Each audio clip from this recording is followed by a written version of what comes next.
I am delighted to welcome all of you here in this third day of activities of our Black and Brown Dialogue, a call to rethink our shared future. This has been an amazing journey. We have had 3 days of incredible information that has been shared with all of us, with art, culture, music, getting to know both communities. You know, this has been, I think that the objective is pretty much us in history. And we could not have better panelists for this kickoff of the third day of our dialogue. I'm truly honored to introduce Perri Eimer, President and CEO of the Dusable Museum of African American History.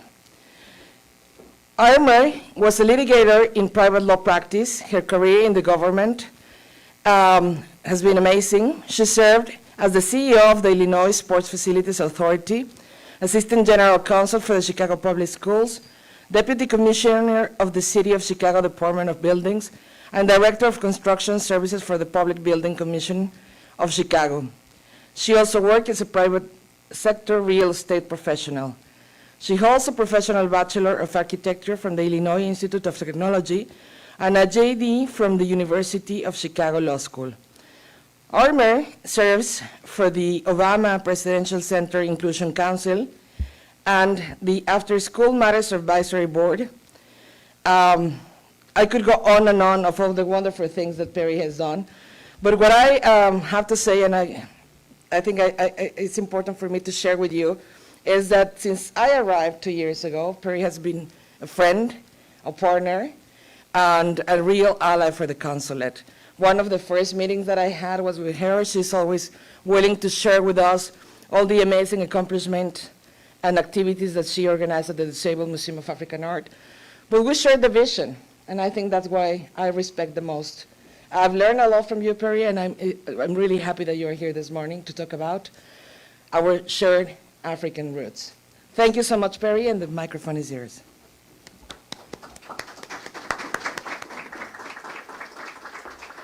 Thank you so much, my dear friend, Consul General Reina Mendivil.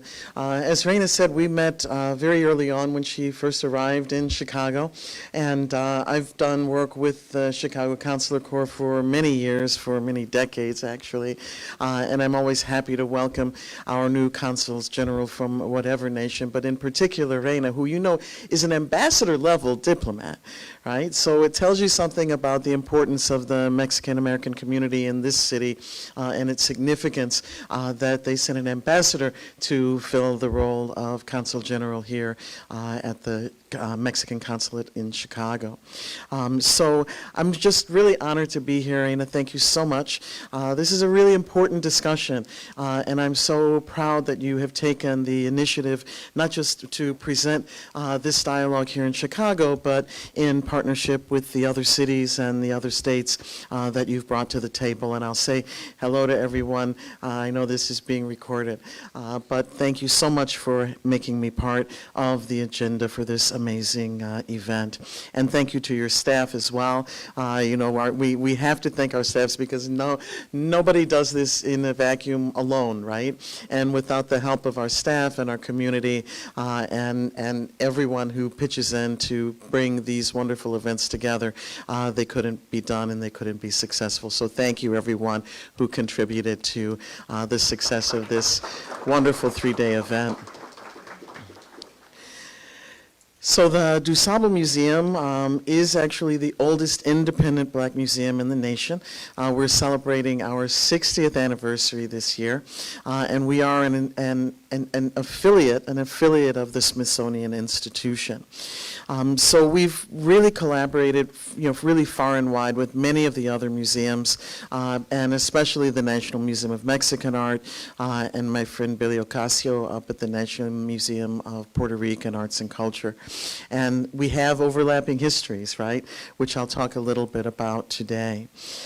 So just as Chicago has been the political and social epicenter of the African American and African descendant communities, the Dusable has been at the forefront of teaching its visitors, which pre-COVID amounted to more than 150,000 visitors a year, about the origin of African roots in North America. And we are continuing on, and we will be rolling out that new logo, that new brand, that new updated mission statement mid next year. So last year, as racial reckoning in America rose and protests spread across the country and indeed across the world, mostly youth-led, as many of our great social movements are, we in the Black and brown communities here in Chicago came together on certain levels, but also faced tensions. And most of those were stoked by long-standing political practices of separating our communities for political purposes, for political gain, political control. And although Mayor Lightfoot is trying to overcome the effects of these past tactics, many beliefs are still entrenched. Past practices and attitudes that scared Latinos about black folks, that scared black folks about Latinos, promised each community more, if more of the series of perks and jobs and services, of contracts in exchange for political support. They made us actually feel more important apart than together, and made us think that there's not enough to go around, but we know there's more than enough to go around. And so we think we had to fight each other to get what we need and what we want and what we deserve. It played to racism, played to cultural fears. But haven't we seen this same movie way too many times? Huh? And don't we know how it ends, right? So I have another movie to show you today. And I was happy that Reina's wonderful staff was able to load this up. It's sometimes hard to believe that less than 200 years ago, the shipping of human beings, of enslaved Africans, was no different than shipping any other cargo, whether that be silk or grain or sugar. And when Europeans came to the Americas, bringing diseases, deadly diseases, and attacking the indigenous peoples, the native populations dwindled, and the colonizers had to find labor elsewhere for the agricultural trade, for the mining trade. And where did they find that labor? In Africa. So between 1492 and 1823, 3 times as many African slaves as Europeans crossed the Atlantic, and that slave trade was a vital part of not only the history, but the economic development of this entire hemisphere, especially what would become the United States. So this animation that I'm showing you now can also be viewed at the Dusable Museum. And it was created by scholars at Emory University, and it is based on financial records, the insurance records, right? Because remember, we were the cargo. We were insured as property, but not viewed as human in the eyes of the slavers. So these insurance records and other research documented more than 36,000 transatlantic slave ship voyages from the late 16th to the mid-19th century. More than 12.5 million souls, and those were the ones who survived the brutal voyage. But look closely and see, what does this map of slave voyages say to you? What it shows, and you can see the dots that are now starting to go up to the colonies, less than 4.5% of the stolen Africans actually came directly to the colonies, directly to what would eventually become the United States of America, less than 4.5%. Most went where? Brazil, the Caribbean, South America, Central America, Mexico. And that continued, each dot being a slave ship. The larger the dot, the more souls on board. There's a color code at the bottom, which I can't really read from here, but it's a really expertly done animation and tells, I think, the most important story, which is where we all came from, where we all came to, and how that influences and impacts where we are today. But the stolen Africans who arrived in the Americas, for many of them, that wasn't the end of the terrible journey, because the intra-American slave trade between the various European colonies resulted in another estimated 11,000 slave ship voyages within the Americas, mainly from Portuguese, British, and Dutch colonies to Spanish dominions, mostly in Cuba, Puerto Rico, Mexico, Colombia, and Venezuela. African and African-descended captives throughout the centuries have contributed to so many populations across the Americas, North, Central, and South, that the stories of our people are really inseparable and intertwined in ways that can't be denied. They can still be seen throughout our nations, from Veracruz to Oaxaca, to Puerto Rico, Cuba, and other Afro-Caribbean nations, and of course Brazil, which population of Brazil at one point was almost 50% African because of this massive slave trade, and the Portuguese, who were the most prolific slavers in the world. So when school groups come to visit the Dusable in non-COVID times, and we're building back up our attendance levels now post-COVID, but the Chicago public schools, of which I will add almost 85% of the Chicago public schools population is either Black or Latinx, right? So when the students come, and they can be as little as third grade and, all the way up through high school, I always take them and stop in front of this animated map in our exhibit because it's that important. And I watch them watching this animation and looking at all of these dots and realizing that these dots are ships filled with people, with human beings. And I ask them, what do you think about this? What does this say to you? And inevitably, without fail, the answer from these brilliant little children, these wise little people, is, ma'am, it means that we're all from the same place, right? It means that we're all alike. We're all the same. Wow. Wow. And yes, we are all from the same place, and we are still really all in the same boat. Whether our journey was involuntary or the journeys we see now are voluntary, seeking freedom, seeking economic freedom and safety. It's all part of that same journey that made America, that makes the Americas, and why we really, at this point in time, especially in our shared history, with everything going on in the world, why we really have to come together. And during the slave trade, the currency was money. The currency was the value placed on our bodies. But today, the currency is votes, right? Race is a political construct, but our votes are political currency and represent power. Votes are money, and money is power. So no wonder there is such a massive energy and massive effort spent on keeping Black and brown people, Black and brown votes, separate. No wonder there's so much fear involved in the very idea that we might work in unity, that we might march in unity. No wonder there's so much money spent on spreading disinformation and pitting us against each other, right? It's so crystal clear. Just imagine the power we would have in fighting together to ensure our voting rights, our immigration and labor rights, reproductive rights, access to education and health care, and housing, and small business capital. So let's be smart, smarter than those who seek to divide us and to diminish our collective power. Think of the possibilities. Think of the ways we can accelerate the consolidation of that political and economic power, and how much better off we would all be together. In unity, there is strength. In unity, there is strength. Our youth understand this completely.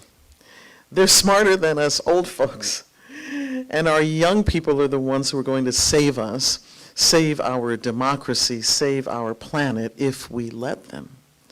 That's the power of education and the power of unity. So I thank you so much again, Ambassador Reina Mendivil. Thank you to your wonderful staff again and all of our visitors here and those who are joining from other cities and states who are zooming in with us and watching us virtually and to take part in this amazing dialogue. I'm honored to be here with you today, and I look forward to welcoming all of you to the Dusable Museum of African American History to learn even more. Thank you.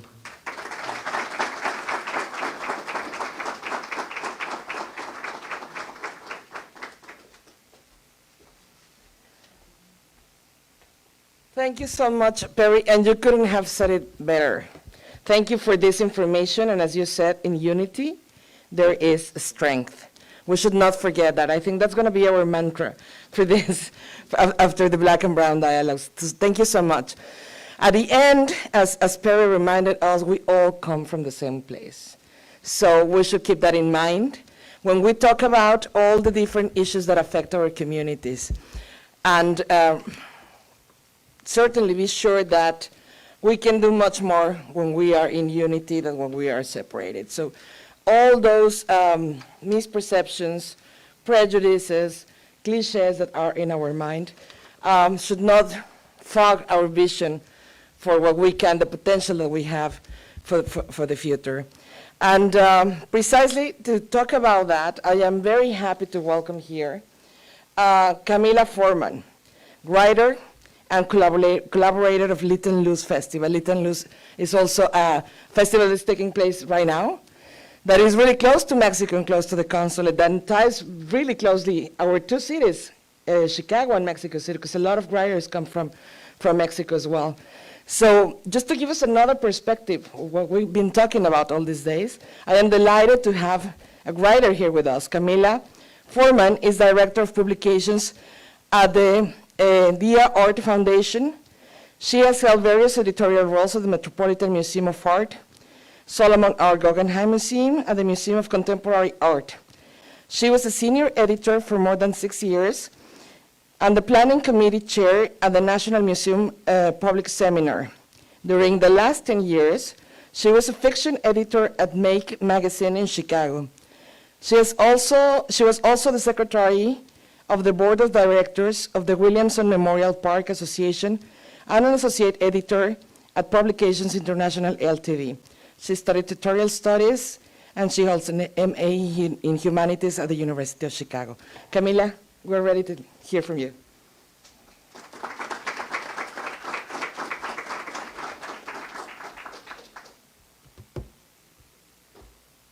Just trying to get my stopwatch ready to keep us on time. Buenos dias. Oh, that was a great welcome. Good morning. Thank you so much for being here. And thank you so much to the Consulate General of Mexico for inviting me to join you all in this event. I'm really, really excited to be here and for that very welcome and warm introduction. So as you know, my name is Camila Forman. I'm an editor, a writer, and I work with the Make Literary Productions Lit and Luz Festival. It is, as she mentioned, going on right now in Chicago. It's 1 week of events that happen in the fall in Chicago, and then a week of events that happen in the spring in Mexico City. And our aims for this festival, which is to sort of bring people together to think about literature, language, and art, are sort of two big practices that we do. We pair writers and artists of various disciplines from Mexico City with writers and artists of various disciplines from Chicago and commission them to create new artworks that cross disciplines, that cross languages, that cross cultures, and obviously clearly cross borders. And they perform these works. Last night it actually happened at the Logan Center for the Arts. And then we go down to Mexico and do the same thing. So we bring artists together to have this shared experience to expand creativity in really interesting ways and the ways that classically divide us. The other part of the festival is audience focused. And so what we do is invite a broader range of people from Mexico to Chicago for readings and gallery talks and panel discussions to talk about sort of the interesting ideas, thoughts, ways of being, aesthetic experience that are going on in Mexico, because they're contemporary Mexican art and cultural practices. And so can we enlighten Chicago audiences of what's going on in our sister city down there? And then in winter, spring, when it's quite cold up here, we head down there and bring a series of Chicagoans to do the same thing of readings, gallery talks, panel discussions, and sort of inform Mexican audiences about what's going on culturally in Chicago. And so this has been going on for 8 years, and pandemic aside, that means that's, I think, 6 occasions that I've gone down to Mexico City every spring. And this is a little bit of a funny thing to admit since this is being live streamed, but I'm just gonna go ahead and be vulnerable and do it. Every year, going on this trip is like the highlight of my year. I'm going to Mexico City, and I get to the airport, and I'm sitting waiting at the gate, and I'm playing with my phone, and I pull out my passport, and I look up, and I see other people playing with their phones, and playing with their passports, and there's this moment, and I raise this because I think it really crystallizes just how deeply entrenched racial classifications and hierarchies are in this country, because there'll always be that person I look at and I'm a little bit shocked and go, oh, that person has a Mexican passport.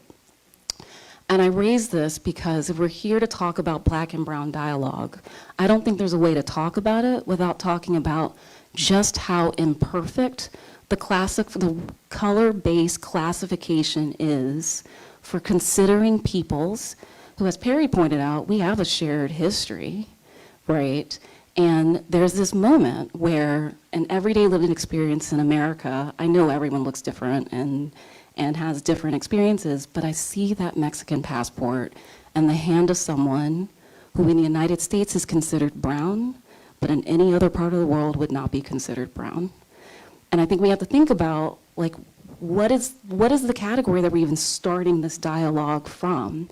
And similarly, as a Black person, a descendant of enslaved people, and I really like the way that you use the word cargo, because I like that word when I want to make a point.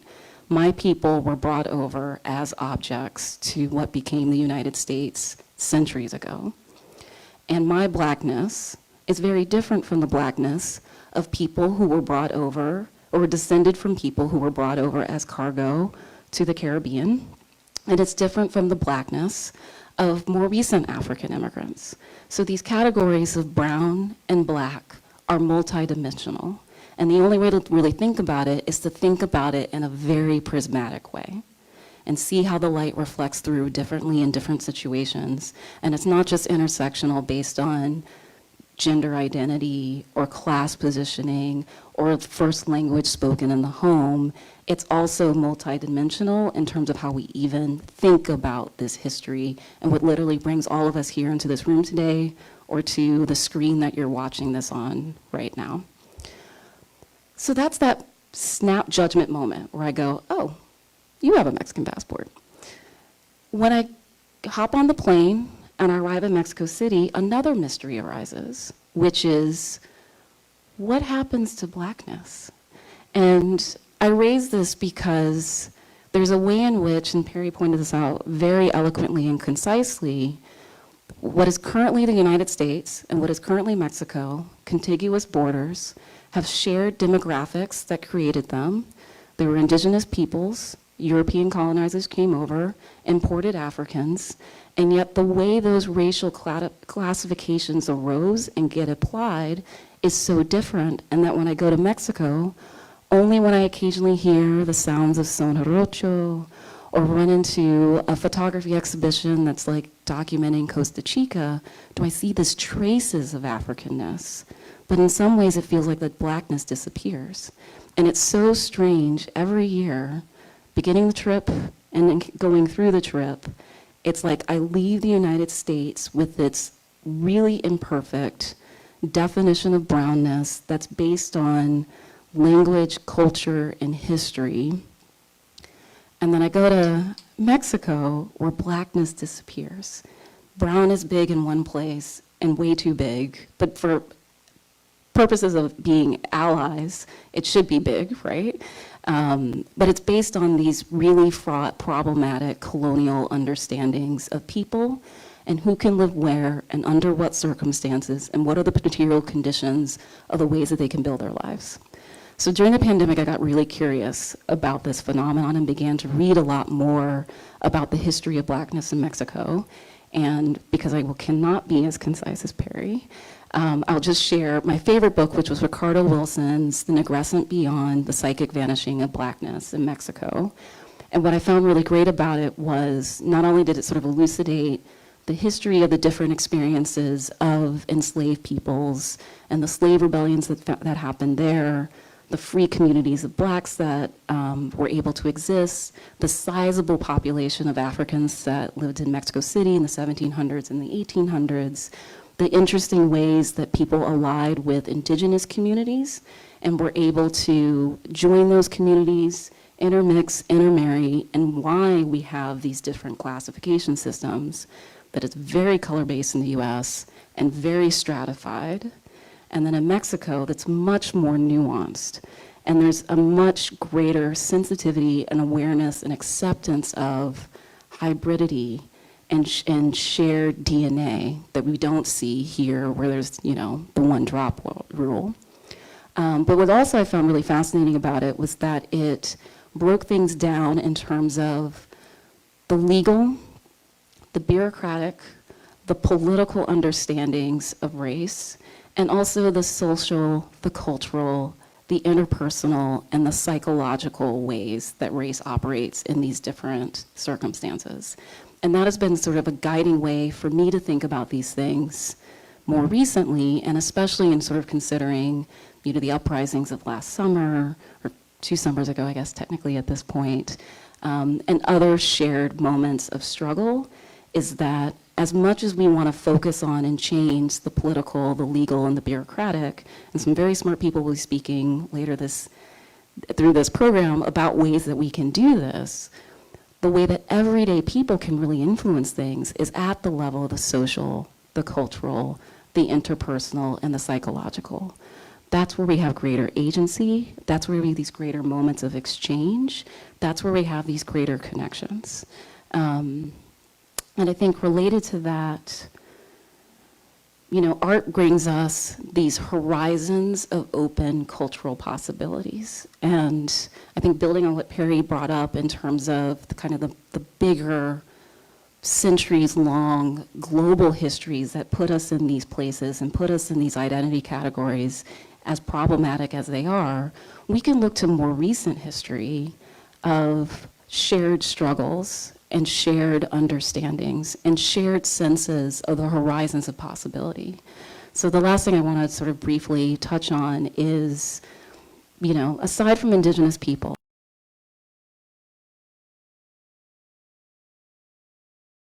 we're a city of neighborhoods, often very much defined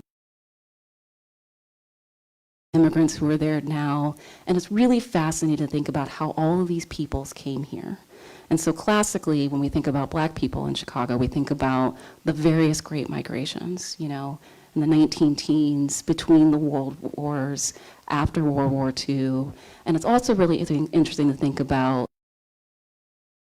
who get classified as brown and the border moved on them, right? Those people who came up from Mexico as railroad workers, generally speaking, starting in the 19-teens as well, right? There are these 2 tracks of Blackness and brownness moving up and eventually becoming located in Chicago. And then that there's successive generations that are doing the same thing for similar motivations, right? Broadening the horizon of possibility of where you can live and the material conditions that you can live under.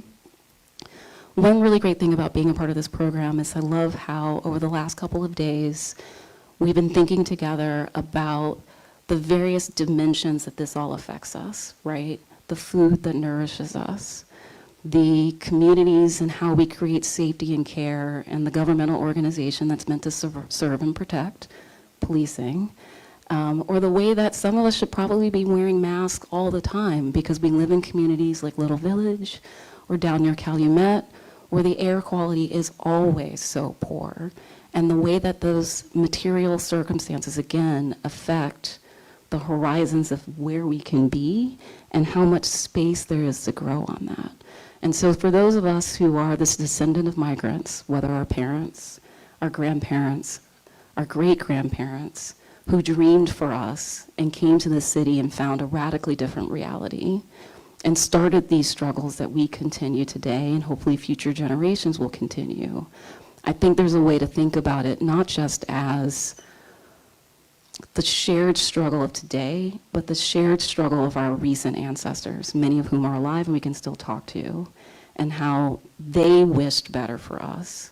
They came here, and then when they got here, they continued to move as well, settling in Pilsen, moving to Berwyn, moving to Cicero, coming into the Black Belt. It was just a few, couple square miles in the grid prior to World War II, and then expanded throughout the South Side, moving down into the south suburbs, and more recently moving back into the city. There are these interesting tracks of migration, whether it's coming up the railroads from Mississippi, taking I-35 and eventually I-65 to get here, or just like following the blue and the pink line farther on out, right? We share this sense of trying to find home and then trying to find a new home and a better space of possibility.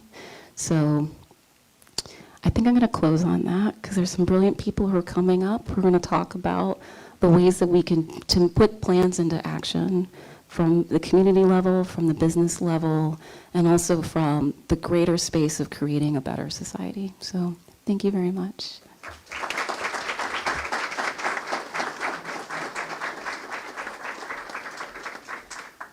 Thank you so much, Camila. Thank you, Perri. You certainly set the tone, and you set a really high standard for the final lay of our Black and Brown dialogue. I really appreciate it. We were missing this part in our conversation. So you brought history, you brought culture, and you brought the essence of our people here in this city. So thank you to both of you. I just want to end by inviting all of you to go visit the Dusable Museum and to get engaged with Lit and Luz and follow them and see the amazing things that both institutions are doing. So thank you so much. We will take a very short break, like 3 minutes for you to go grab coffee, and we will continue with our next panel. Thank you.